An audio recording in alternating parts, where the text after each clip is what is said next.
galera, sejam bem-vindos ao podcast Joju. A gente está com mais um episódio da série Insight. Meu nome é Matheus, também sou conhecido como Taleco pelos mais íntimos. Eu sou da Igreja Metodista de Itaberaba e para mim é um prazer estar compartilhando um pouco mais do que Deus tem falado ao meu coração com todos vocês. Sabe, nos últimos dias eu tenho meditado muito na segunda carta de Paulo a Timóteo e, sabe, parece que os textos ficam borbulhando no meu coração e na minha mente durante o dia. Às vezes eu estou trabalhando, às vezes eu estou indo para casa, às vezes eu estou em casa e vem um versículo ou outro da segunda carta de Timóteo na minha mente e aquilo fica queimando dentro de mim. Eu quero compartilhar isso com você porque o meu desejo é que isso se torne também vida dentro de você. Um versículo que tem mexido muito comigo é 2 Timóteo capítulo 1, versículo 9, que diz que nos salvou e nos chamou com santa vocação. Sabe, é louco a gente parar para pensar que Deus nos deu uma santa vocação, Ele nos vocacionou para alguma coisa, Ele nos chamou para uma missão, Ele nos chamou para algo que é muito maior do que a nossa própria vida, que é a tarefa de levar o Evangelho, que é a tarefa de compartilhar o reino de Deus com as pessoas. E o que é louco para mim é o adjetivo que Paulo usa, ele fala que é uma santa vocação.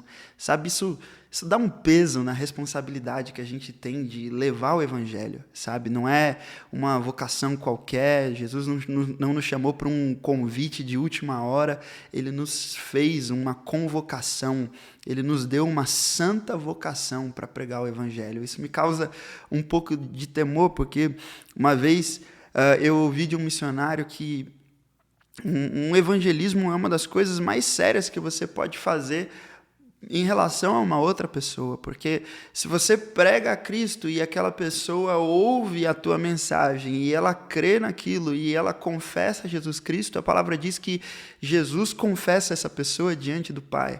Agora, se essa pessoa ela ouve essa mensagem e ela nega, ela recusa a mensagem de Jesus Cristo, a palavra diz que Jesus também nega essa pessoa diante do Pai. Então, a maneira como que você prega, a maneira com que você testemunha, ela precisa ser uma maneira muito cheia de temor e de responsabilidade, sabe? A gente precisa ter muito cuidado com a maneira com que a gente prega Jesus. E eu entendo que a gente não tem que pregar Jesus de uma maneira a gente não precisa fazer uma programação para falar de Jesus. Eu entendo que o falar de Jesus tem que ser algo natural, tem que ser algo comum do nosso dia a dia, tem que ser um estilo de vida, porque quando Jesus estava indo embora, ele falou, cara, ide por todo mundo e pregai o Evangelho a toda criatura. Jesus nos chamou para fazer essa santa vocação, para cumprir essa santa vocação.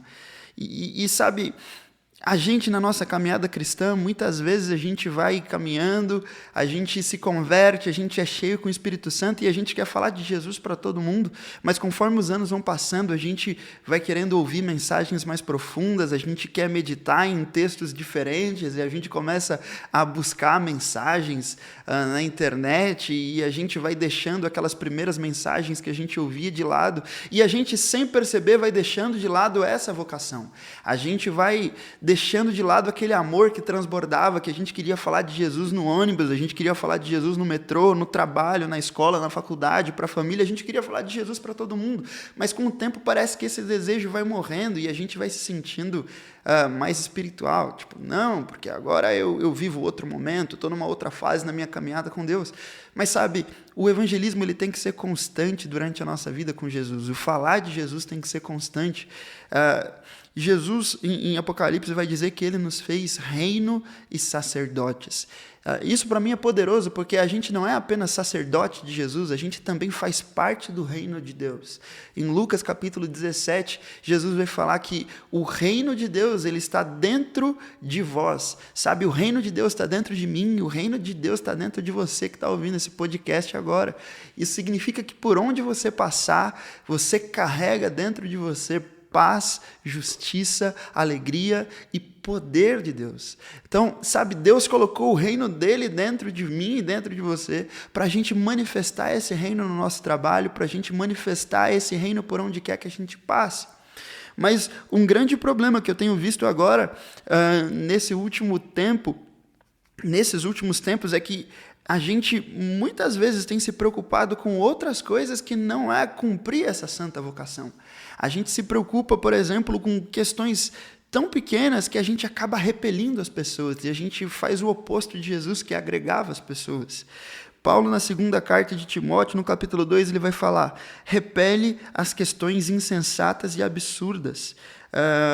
E depois ele vai falar que o linguajar dessas pessoas que utilizam essas questões absurdas corrói feito câncer. Sabe, nesse período nebuloso que a gente tem vivido de eleição, a gente tem perdido o nosso tempo com tantas e tantas coisas que são tão banais, e a gente tem mais afastado pessoas, a gente tem mais gerado contendas do que agregado pessoas para falar de Jesus. Se você fizer um exercício rápido, pode ser que você fique chocado, mas eu gostaria que você refletisse aí onde você está. Você provavelmente no último mês tentou convencer alguém a votar num candidato que você goste. Mas você, no último mês, tentou convencer alguém a deixar uma vida velha de morte para viver uma vida de vida com Jesus Cristo? Sabe, muitas vezes a gente se preocupa com coisas que não vão acrescentar em nada no nosso dia a dia, mas só vão repelir pessoas. E aquilo que vai trazer vida para realmente as pessoas que estão ao nosso redor, a gente não se preocupa tanto. É curioso a gente ver que hoje as igrejas elas estão divididas entre partidos políticos, entre ideologias, entre candidatos. E a palavra de Deus diz que o mundo só vai crer que o Pai enviou Jesus quando todos nós formos um. E muitas vezes nós temos rompido com a unidade do corpo de Cristo porque nós temos levantado bandeiras políticas, porque nós temos levantado bandeira de ideologias, quando na realidade Jesus nos chama para levantar a bandeira do reino de Deus. Sabe, não foi à toa que ele colocou paz, justiça e alegria dentro de você. Ele quer que você, nas suas redes sociais, não seja um promotor de divisão, mas que você seja um embaixador da paz. Ele quer que na sua família você não seja um divisor, mas que você seja um agregador, porque Jesus não afastava pessoas, ele agregava e convivia com os opostos. E eu entendo que o reino de Deus é isso, é você saber conviver com as pessoas que você, com as pessoas que são diferentes. Se você olhar para a galera que convivia com Jesus, você tinha Simão, que era zelote, que era a galera que queria liberdade em relação ao Império Romano, a galera que queria se libertar de Roma, e você tinha Mateus, que era um publicano, que era beneficiado pelo Império Romano. E esses dois caras caminhavam junto com Jesus. Sabe, eles eram de partidos opostos, mas eles valorizavam a unidade que Jesus trazia. Muitas vezes a gente tem rompido essa unidade porque a gente tem valorizado muito mais questões insensatas e absurdas. O capítulo 2 de 2 Timóteo vai dizer que é necessário que o servo do Senhor não viva a contender, mas que ele seja brando. Sabe, Jesus era manso e humilde. Eu acho que tem faltado muita humildade para a gente, muita mansidão, para a gente poder viver a nossa vida e para a gente poder conviver com o diferente. Porque quando você levanta uma bandeira e fala, eu sou do partido A, você, consequentemente, você afasta a pessoa que é do partido B. Quando você fala que você vai votar em tal pessoa e expõe isso na sua rede social e sai fazendo vários posts em sequência, pode ter certeza que você é silenciado por muita gente que é crente, você é silenciado por muita gente que não é crente também. Da mesma maneira que você silencia as pessoas que têm os seus posicionamentos políticos diferentes dos seus. Então eu entendo que para esse tempo, para que a gente possa pregar o evangelho, é muito necessário que nós tenhamos um linguajar brando, que a gente tenha calma, que a gente viva com mais tranquilidade no reino de Deus, para que a gente possa pregar essa mensagem de amor e de esperança, para que a gente possa levar vida para as outras pessoas. E aí eu queria fechar esse momento contando uma história que aconteceu comigo. Na semana passada eu fui visitar um amigo com quem eu estudei, e sabe, ele é completamente diferente de mim, ele tem opiniões completamente diferentes das minhas, e quando eu estava na escola eu queria muito levar ele para a igreja, e eu e a galera crente da minha sala, a gente até tentou levar ele para a igreja, ele foi num culto com a gente, e ele detestou o culto. No outro dia ele chegou na escola completamente chapado de maconha, imitando o pastor, falando em línguas no culto. E sabe, depois desse dia ele nunca mais quis saber de igreja, ele foi para o outro lado, ele está numa religião completamente diferente do cristianismo. E na semana passada eu pude ir na casa dele e ele me falou algo, uns dias atrás, que marcou a minha vida. Ele falou, cara, o que mais me chama a atenção é que você não queria só me levar para a igreja, você quis ser meu amigo. Você não quis, depois que eu me posicionei pertencendo a outra religião, você não se afastou. Pelo contrário, você quis ser meu amigo e você se importa comigo.